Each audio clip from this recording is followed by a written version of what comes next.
Hello, viewers of Spell, and welcome to the Spell Re, and our first in a while compilation video of What If Asta Was in Fairytail.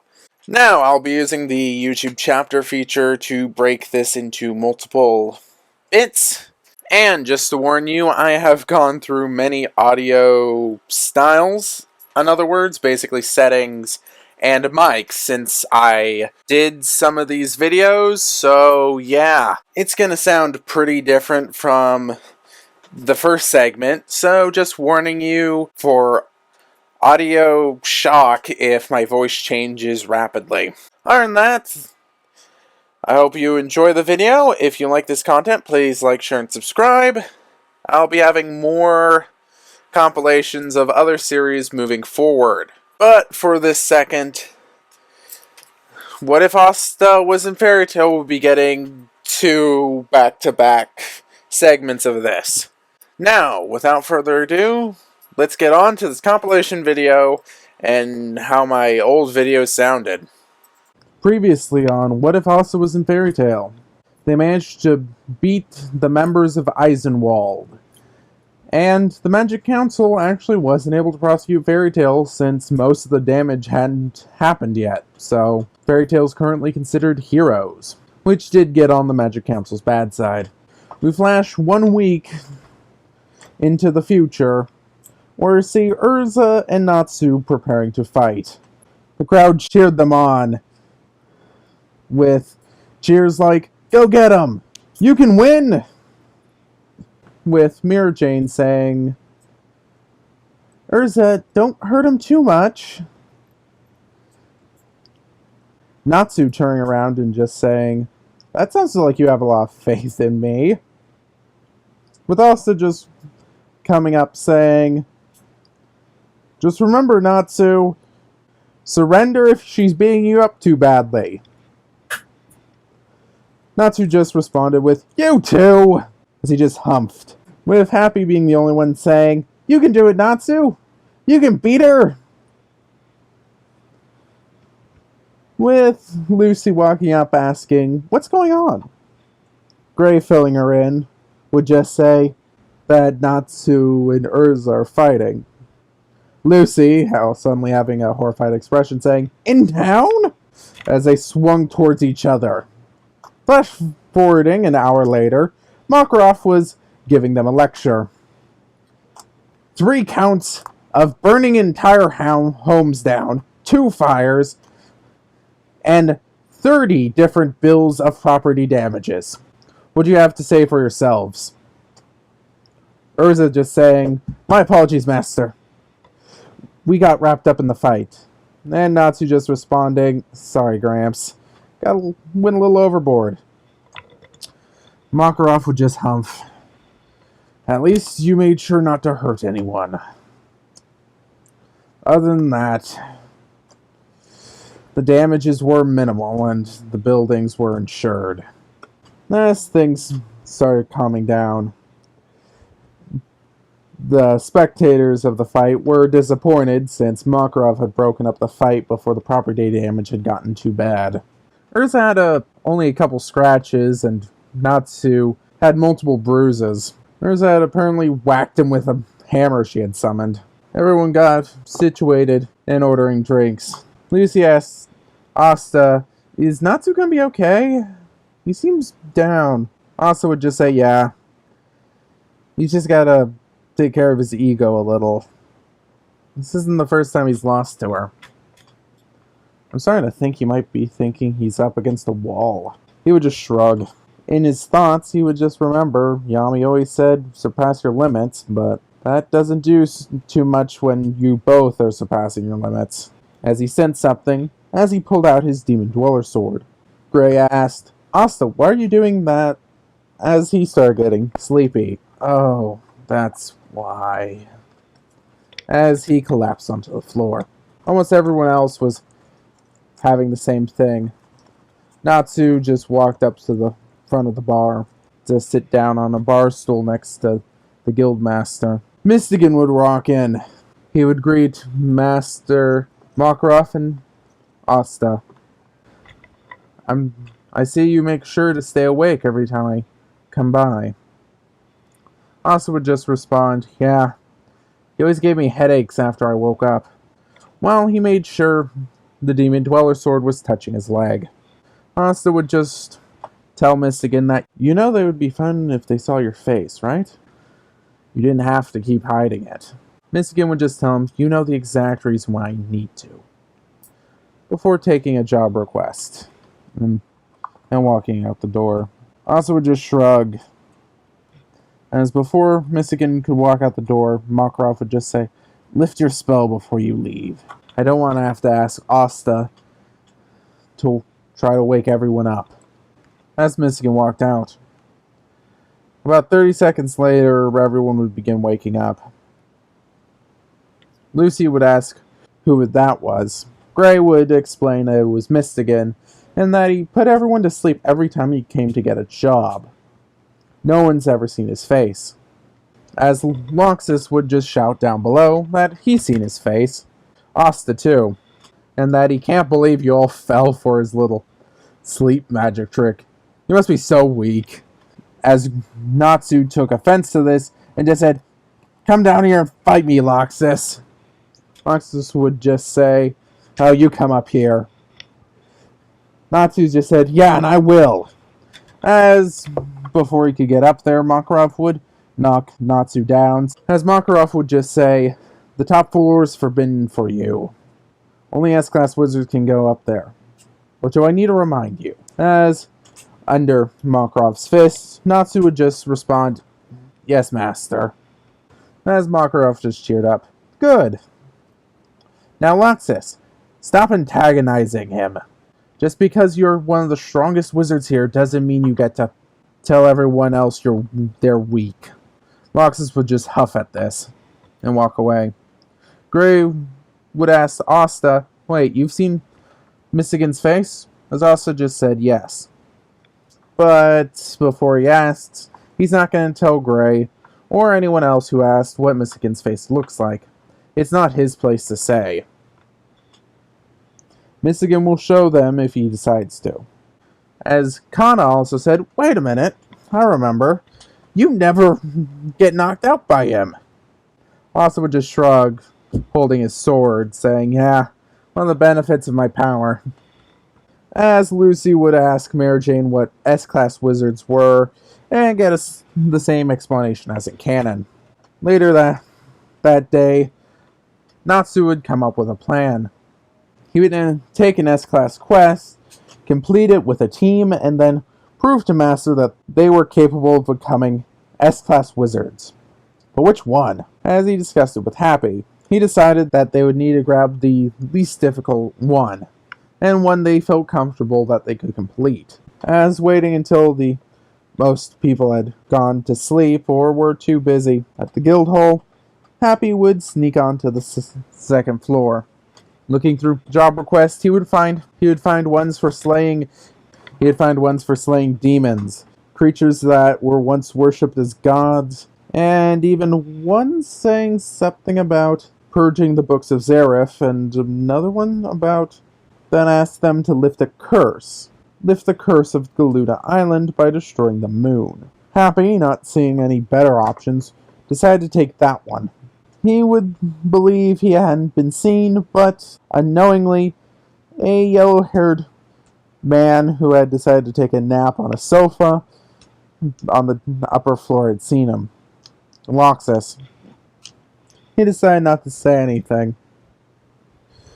It would spoil the fun. As Happy would go back to Natsu, as Natsu would look over the job request. He would say, perfect, but who to take with us? He thought for a second. Lucy. They do say that one of the rewards is a gate key. That could get her involved, and her abilities with magic would be an asset. And he also decided that Asta would need to come too. His anti-magic abilities would be very good at breaking curses. And Natsu would be the overwhelming physical force behind the group. He would decide he should talk to Lucy first. almost the exact same interaction would happen as in canon, with Lucy deciding to join them. Natsu, knowing that Asta wouldn't be for cheating a quest, decided to purposely tear the job request, removing most of the S-Class, so it would just look like a discolored piece of paper. Lucy would be surprised that they're going to Asta's house, as they found he lives just outside of town in a hut. Inside, everything was fairly neat and put away. Asta, with a clear head of bed hair, would ask what they wanted. Natsu would just say we got a job request, and that they should probably leave right now to complete it. Asta would just see the amount and not really question it too much, since he couldn't see the S-Class seal, as all three of them would depart for Galuna Island. The next morning, Mary Jane would be checking the job requests on the second floor as she found one of them was missing. All S-Class quests had to be confirmed with the guild before they were taken, and knowing that no one had cleared it, she ran down to tell Makarov. When she told him, he spit out his coffee. When our gang of Lucy, Happy, Natsu, and Asta all arrived at the port, they wound up asking around to see if anyone was willing to take them to Galuna Island. The response was an overwhelming no. The island was well known for being haunted, cursed, any variety of those. Some spoke of man-eating monsters, others said the waters were simply too dangerous, and others still just refused to comment. Asta said he was going to try his luck, seeing if he could find anyone over there. Well, Natsu and Lucy kept looking where they were at. A minute later, Gray would show up and confront Natsu about taking the job request. Lucy would be shocked when she found out the punishments could be as severe as getting kicked from the guild. But just before Asta got back, Natsu would just punch Gray out in the stomach. Asta would come back around and say, Natsu, why is Gray knocked out? Natsu would just say, haha, he found out we were going and decided to tag along. As Asta just looked at him like, really? You want me to believe that? But the guy in front of him said, you guys looking to go to Galuna Island? So they managed to get on the boat, and it was evening before Gray woke up. He would tell Asta what was going on. And Asta was shocked at Natsu's audacity. He started berating Natsu, but Natsu had his head over the boat throwing up. He had forgotten about motion sickness, as Natsu and Gray did laugh at this, considering it was his fault they were in this mess. They were laughing at Natsu when Lucy said, the boatman's gone? The other two looked and were shocked. He was. Natsu thought he felt his key up, but no way he managed to get that high without them noticing. Did something grab him? But no. He would have sensed his key. But as that thought was cut short as a massive wave towered over them, colliding in their small boat, destroying it in one go, as they woke up on the shores of Galuna Island. When all 5 of them, including Happy, wash up on shore, they're disoriented. Natsu immediately gets up and says, "Land! Thank God!" As everyone else groans in the fact that they are just knocked out of a boat and are disoriented. Gray yells at Natsu that they should go back. He wasn't supposed to take that job. Natsu said, "Well, we're already here, we might as well do it." As Asta says, "I hate to say it, but I somewhat agree with him." Gray just looks at him and says, "Natsu, great, you were out for most of the day. It's, for crying out loud, it's night out." My sword can't fly for hours, neither can Happy, and even if we could reach land, both forms of transportation are single person. And without a boat, we're stranded.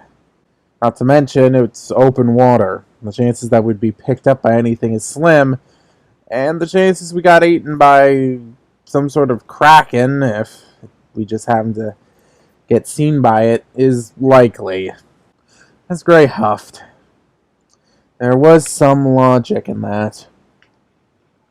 So we might as well at least get to the town to see what's happening. As Gray just says, yeah, what are you going to do when Urza finds out? As Natsu also looked horrified. Natsu sighed, Asta sighed, and Lucy looked worried. Lucy just said, so is she gonna, kill us?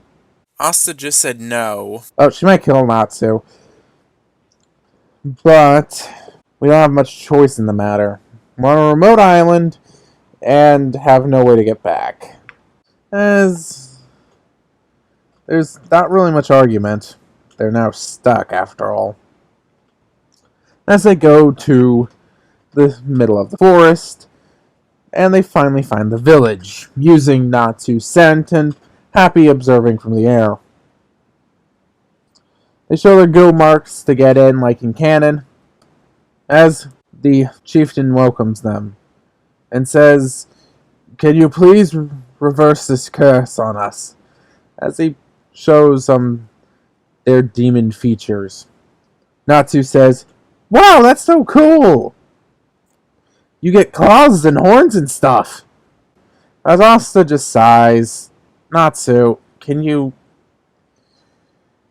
I know they look cool, but these people consider them a curse."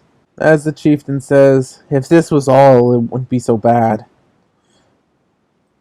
But when the moon comes out, as right on time, the moon comes out, revealing a purple light coming off of it, as all of the villagers turn into monsters. This happens as Natsu says, "You still look cool, though." The chieftain smiled at the compliment, as Asta just says, "How about we take a rest and we'll take this up in the morning? I have some things I might be able to try." As Lucy just asked, "Oh, your black anti-magic sword?" As Natsu nods, and the fact that I read a lot of books about magic, curses, and all of that. So there's a higher possibility, even if I can't directly solve it, I can at least figure out what's the issue. As I wind up sleeping in a house, and the next morning Asta asked everyone if he could just examine a couple of them to see. Natsu was grumbling that they weren't fighting anything or any of that. As he examined their quote-unquote curses, and used his Demon Dweller sword to just nudge it against their heads to see if that managed to reverse it, since that can nullify weak curses or enchantments on someone. After about a little bit of doing this, he would meet back up with the others and tell them that he has some news. First off, the chieftain wants us to destroy the moon. Lucy just looked wide-eyed at him like, "How are we supposed to do that? That's a moon! Isn't it millions of miles away?" As Natsu just says, "Yeah, let's blow it up." As Gray just sighs. Natsu just says, "Yeah, and that would cause some issues if we did. The bigger thing is, the people's curses aren't what they think." Lucy would just perk up at this and say, "Okay, what are they?" "Well, their curse is their human forms." As they all looked at him. "Yeah, actually some sort of natural demon." As Lucy just looked worried, "Demon, like the Book of Zareth?" As Natsu just said, "No. The Book of Zareth demons were created by Zareth. There's natural demons. Some can be nasty, but these seem to be just fine. My sword can nullify magic to an extent, and it had almost no effect on the demon arms or horns, but it had an effect on the human skin. Plus, the fact that when I used it on them, it cleared their minds. It didn't last for very long, meaning the effect is accumulative and lasting fairly long, but it was clear enough for me to figure this out.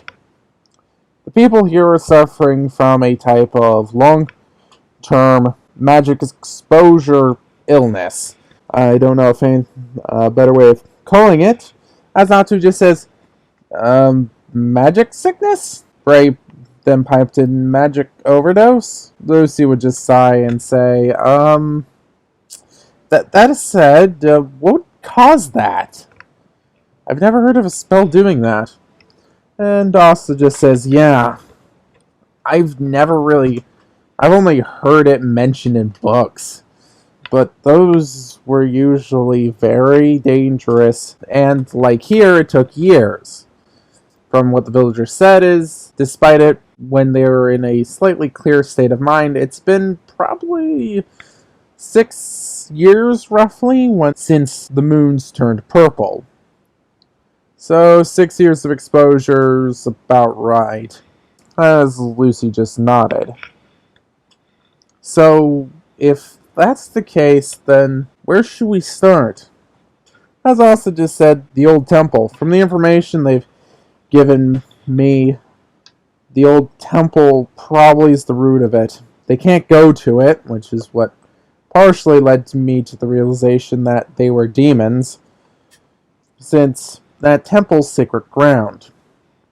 The other thing is, it's the only other large complex on the island that's capable of having a long-term magic ritual take place at, as they all departed for the temple. So we start off with our protagonists, going to the temple on Galoon Island. So, Lucy, how did you sleep? Asta said, rather cheerfully. Lucy would just respond, horrible, Natsu and Gray snore. Austin Gray snored all night. As Asta just chuckled. Sorry about not warning you. And she just asked, how did you sleep through it? It's pretty simple. I had earplugs. As Lucy would just look at him and say, and you didn't think to hand me any? Sorry, I only had one pair. And I guess I just got used to it, so I didn't think to bring another. As they proceeded towards the temple on Galoon Island,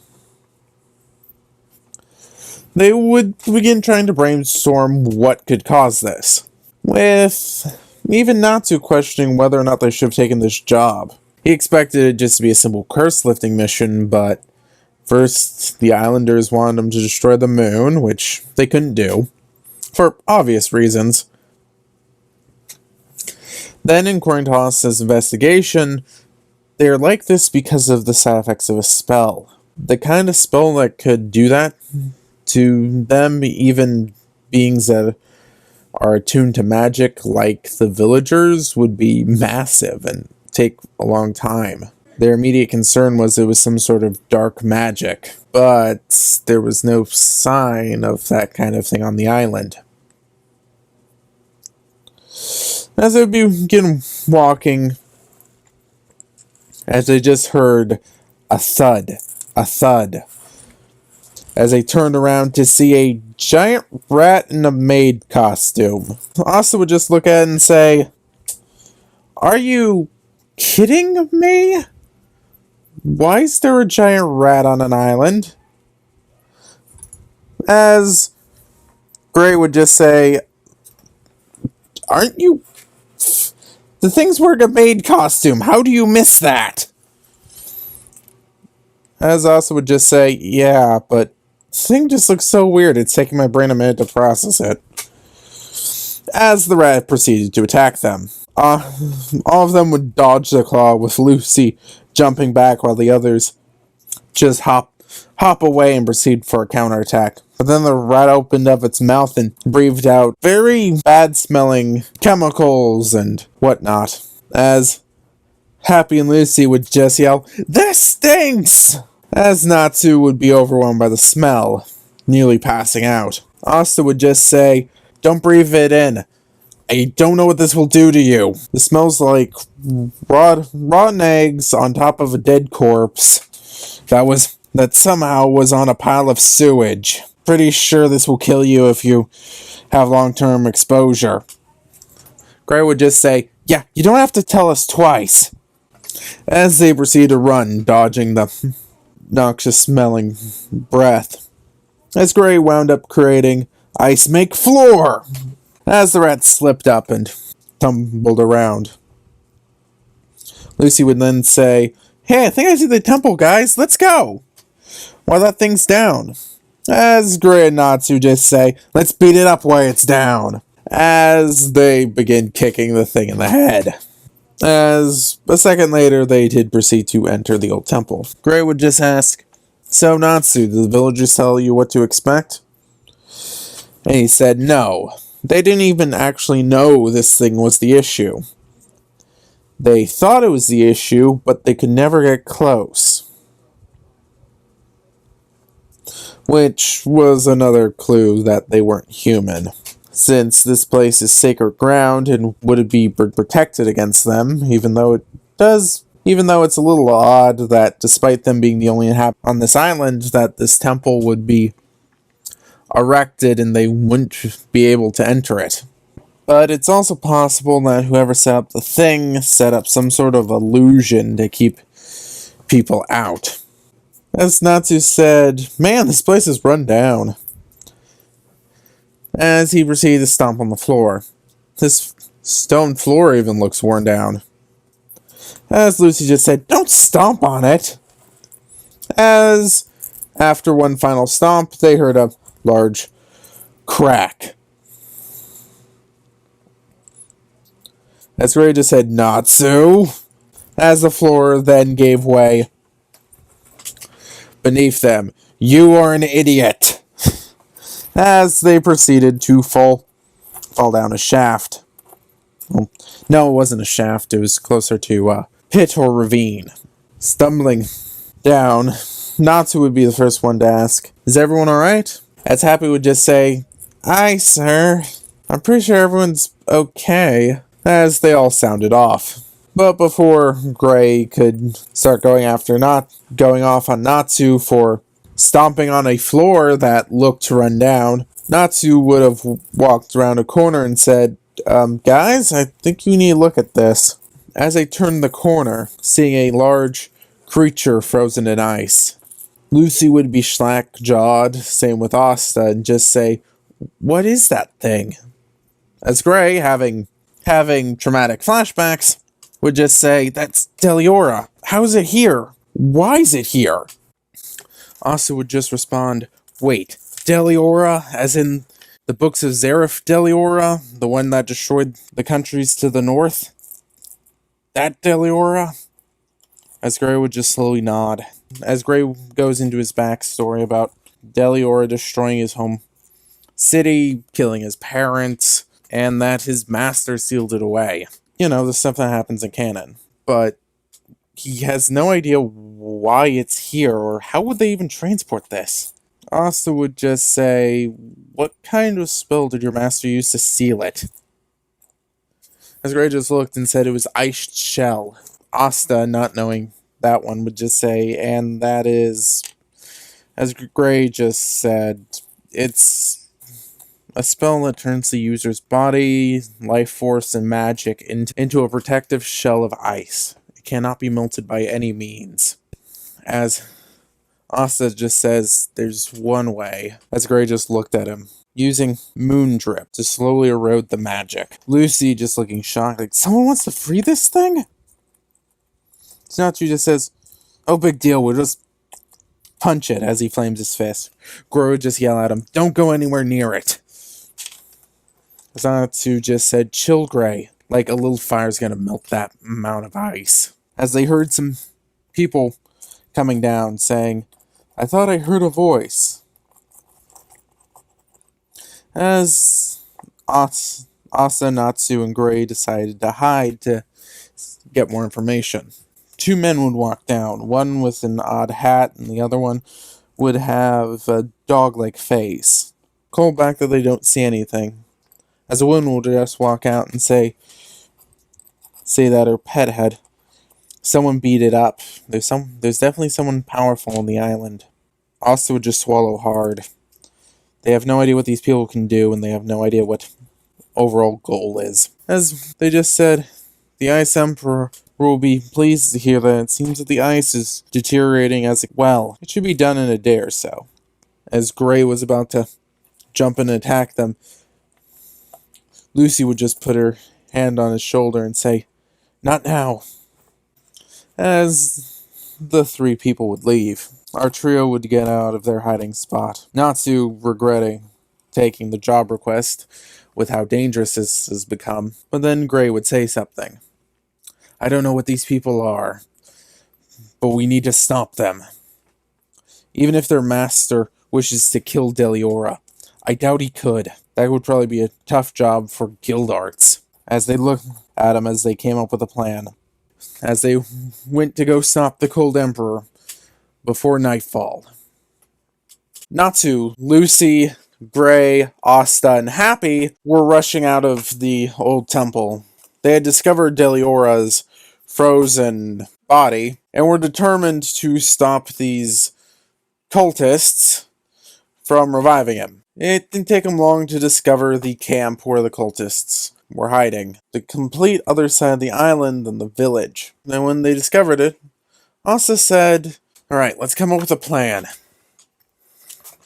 Gray, I want you to lay down cover fire. Lucy, I want you to come in your spirits." And Natsu, as he realized Natsu and Gray were both gone, as he heard an explosion. As Natsu was yelling, as Natsu ran down there, obliterating them, and said, "Time to stop you guys from summoning that demon." As Gray just yelled, "I won't let you unseal Deliora and let Master Ur's sacrifice be in vain." As ice and fire ripped through the fairly unprepared cultists. Asta, Happy, and Lucy just looked at him and said, "Should we get involved?" As Asta just said, "Yeah," as he summoned his sword and jumped in the fray as well. As then Lucy summoned Taurus, as he also began obliterating the cultists. But they didn't, as cultists were being punched and blasted back. They were surprised when Taurus just got frozen. "So, I'm guessing you're the Cold Emperor?" Gray said. As a man in armor stepped forward, surrounded by the dog-faced man and a rather short man with large eyebrows, and a woman with red hair. As the Cold Emperor said, "Gray, I was not expecting to see you." As Gray stopped and said, "Wait, it can't be you, could it?" As the Cold Emperor took off his face to reveal Leon. That's... Correct me in the comments, I'm just kind of gonna go with that pronunciation for now. As Gray then got immediately angry. "You would try to revive Deliora?" As the Cold Emperor just coldly responded, "Yes. After all, you stole my chance to suppress Ur. But I can still surpass her by slaying Deliora." As Gray just looked at him and said, "Are you insane?" Even if that was true, would risking the lives of everyone on the continent be worth it? As Leon, being very stubborn, would just say, "I will simply slay it. It will not risk the continent." As Gray got angry, Natsu just said, "Heh, lot of talk. See if I could fight," as he got frozen in a circular ball of ice. As Natsu immediately started yelling that said, "Cheap move! Get me out of here!" As Leon just said, "Take care of them." As his lackeys, which I cannot remember the name of, jump into the fray.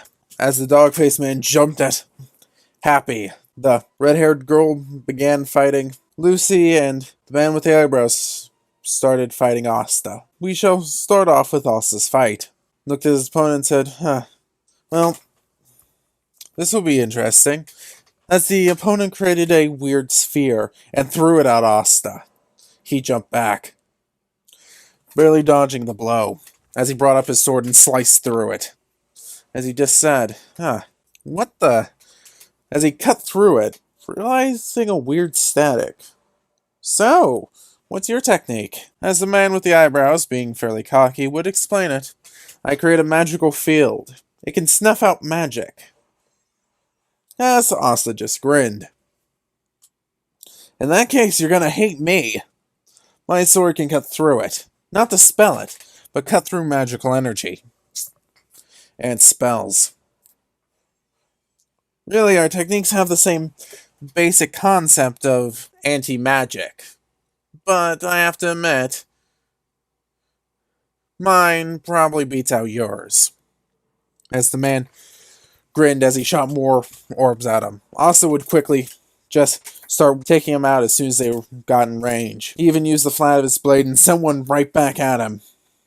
He created another one of his fields in front of him and stopped it, as a look of concern got on his face. Asta then jumped forward, bringing his sword up to strike. The man brought up a shield and, out of reflex, and Asta cut through it, hitting the ground in front of the man. The man then tried trapping Natsu in a field. A field enclosed Asta. He yelled for a second before he swung his sword, cutting through it, resulting in its being dispelled. Asta, panting heavily, said, "Have to admit, that really hurt."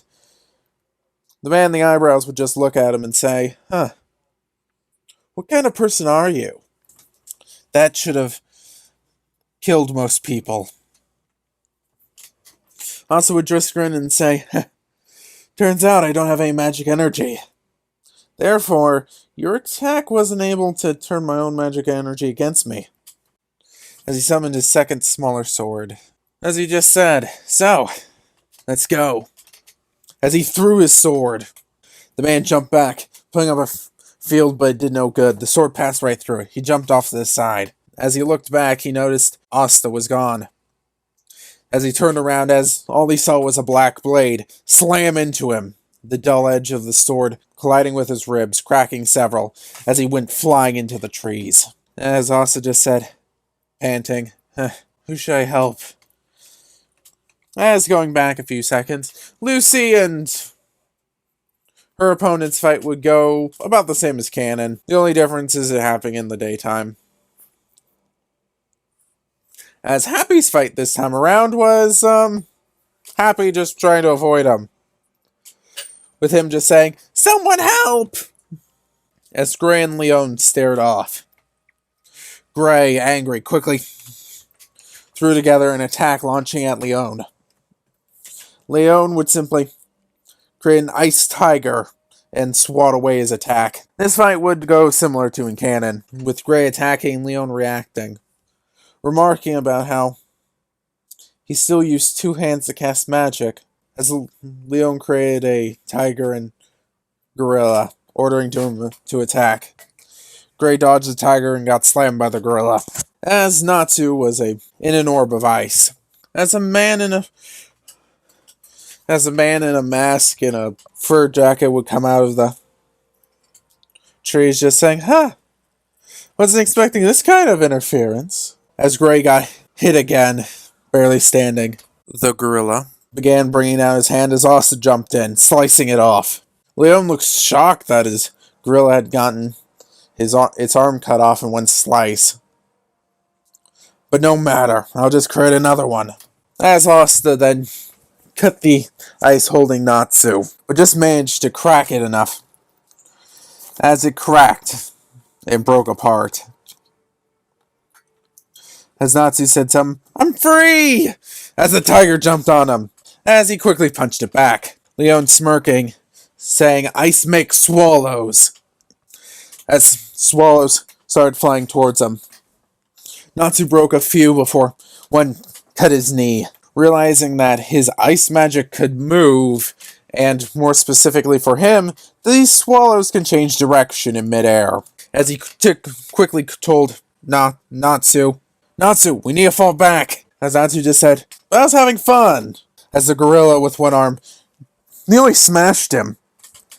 But I see what you mean. As he unleashed a massive fire dragon roar, as Leon was forced to create a shield while everyone else got back. Asta grabbed Gray, as Asta told Happy, "Go find Lucy. We'll regroup at the village." As Happy just said, "Aye, sir," as he flew off. The team would wind up making it back to the village. Okay, so that is the end of the second compilation for What If Asta Was in Fairytale. Parts 5, 6, 7, and 8. Like always, if you like this content, please like, share, and subscribe. Don't forget to check out the Anime What If subreddit. Leave a comment. It does help the channel out. Next week I will be having another What If Asta Was in Fairytale compilation. Then probably gonna do another video in a somewhat new style I'm working out. And gonna probably put out more compilations in the future. So, with that being said, if you like this content, make sure to subscribe so you get more of it. And this will be the Spell Re, signing off. Hope you have a good day.